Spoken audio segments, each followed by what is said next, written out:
नमस्कार, मेरा नाम है श्रद्धा और आप देख रहे हैं एस्ट्रोलॉजिक्स। तो एस्ट्रोलॉजिक्स में हम बात करेंगे उन सारी चीजों के बारे में जो इस यूनिवर्स में मौजूद हैं।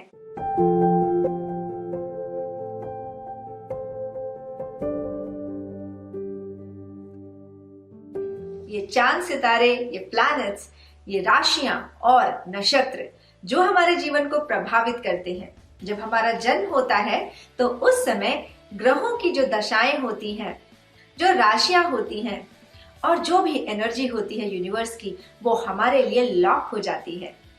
उस टाइम पीरियड में जब हम जन्म लेते हैं और वही हमारा लग्न बनता है, और जहां पर मून ट्रांजिट कर रहा होता है, चंद्र का भ्रमण हो रहा होता है जिस राशि में, वो बनती है हमारी राशि। तो ये दो अलग चीजें होते हुए भी बहुत ही काम की है और इन्हें कैसे जोड़ करके हम अपनी जिंदगी को आसान बना सकते हैं। और अगर आप एक एस्ट्रोलॉजर हैं और आप और सीखना चाह रहे हैं, आप चैनल्स फॉलो करते हैं, किताबें पढ़ते हैं, जो भी ज्ञानवान लोग हैं आप उन्हें सुनते हैं, पढ़ते हैं, समझते हैं, तो भी आपके पास बहुत सारे ऐसे सवाल होते हैं जो आप खुद ही खोजते रहते हैं, तो ये चैनल आपको बहुत ज्यादा मदद करने वाला है। आइए बढ़ते हैं एस्ट्रोलॉजिक्स के सफर में। तो आइए आज बात करते हैं हम 7 मुख्य प्लैनेट्स के बारे में और 2 शैडो प्लैनेट्स के बारे में। वैसे तो कहते हैं कि ग्रह 9 होते हैं। अब बात भी सही है, क्योंकि सूर्य, चंद्रमा, मंगल, बुध, बृहस्पति, शुक्र, शनि के अलावा जो ये 2 ग्रह हैं जिन्हें राहु और केतु कहा जाता है, ये है तो आखिरकार शैडो प्लैनेट ही, क्योंकि ये तो कोई ग्रह नक्षत्र सौर मंडल का हिस्सा थे नहीं पहले, लेकिन अमृतपान करने की वजह से और जिस तरीके से विष्णु जी के चक्र से इनका सर वेद दिया गया था और उसके बाद में इन्होंने चालाकी से वहां जगह पाली और वचन ले लिया, तो ये भी बन गए ग्रह और हमारी जिंदगी को प्रभावित करने लगे। देखिए, कोई भी चीज जो भी इस दुनिया में है, सौर मंडल में है, इस ब्रह्मांड में है, वो चीज हमसे कनेक्टेड है। क्यों? क्योंकि हम भी तो इस ब्रह्मांड का एक हिस्सा है। और क्योंकि मनुष्य का जो जन्म है वो इस धरती पर होता है और हम ये मानते हैं धरती पे रह के कि ये सभी ग्रह नक्षत्र धरती का चक्कर लगाते हैं। अब देखिए, साइंस चाहे कुछ भी कहे, क्योंकि साइंस तो अभी भी रिसर्च कर रहा है और हर दिन नया कुछ खोजता है, लेकिन हमारे जो ऋषि मुनि हैं उन्होंने जो सदियों पहले, सहस्त्रों वर्षों पहले जो ये बात कह दी कि ये जो हमारा जीवन है वो किस तरीके से इसे हमारे ये जो ग्रह नक्षत्र हैं, ये सौर मंडल है, ये यूनिवर्सल एनर्जीज है, हमें इफेक्ट करती हैं। और उन्होंने ये विद्या बनाई जिसको कि ज्योतिष विद्या कहते हैं, जो कि अलग अलग विधाओं में मौजूद है हमारे सामने।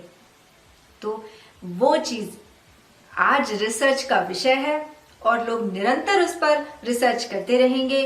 कितनी भी नई टेक्नोलॉजीज आ जाएं, वास्ट साइंस आ जाए, रिसर्चर्स आ जाएं यूनिवर्सल, लेकिन जो पहले ये खोजी जा चुकी है चीज, उस पे निरंतर शोध करने की आवश्यकता है। और हमें तो बहुत ही गर्व का अनुभव होता है कि हमने इस भारतवर्ष में जन्म लिया जहां ये वैदिक एस्ट्रोलॉजी सदियों से है। देखिए, जब हम इस दुनिया में आते हैं, जब हम जन्म लेते हैं, तो ग्रहों की जो स्थिति उस वक्त की होती है, जहां पर भी जो भी ग्रह ट्रांजिट कर रहा है सौर मंडल में, और चंद्रमा जिस राशि में गोचर कर रहा है, वो ही हमारी लग्न राशि और चंद्र राशि बनती है।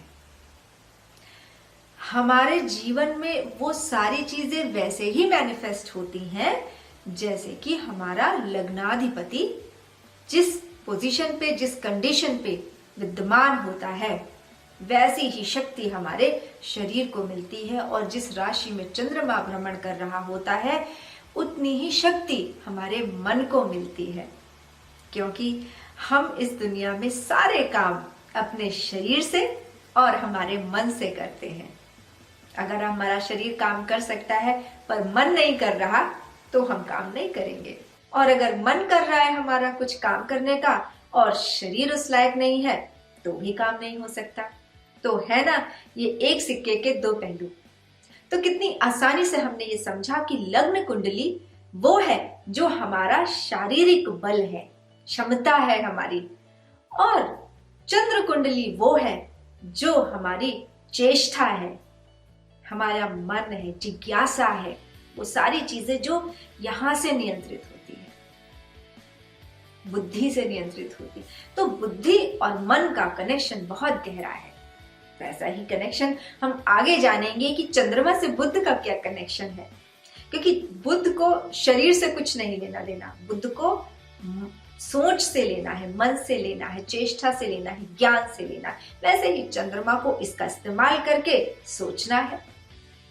तो बहुत ही सुंदर ये विद्या है और एस्ट्रोलॉजी हमारे जीवन को बहुत ही आसान बनाती है। तो ये आपको एक ऐसा मगनशील प्राणी बना देती है कि एस्ट्रोलॉजी का अध्ययन करने वाला व्यक्ति शायद ही कोई दिन ऐसा जाता है जब वो कुछ लिखे, पढ़े और सुने ना इसके बारे में।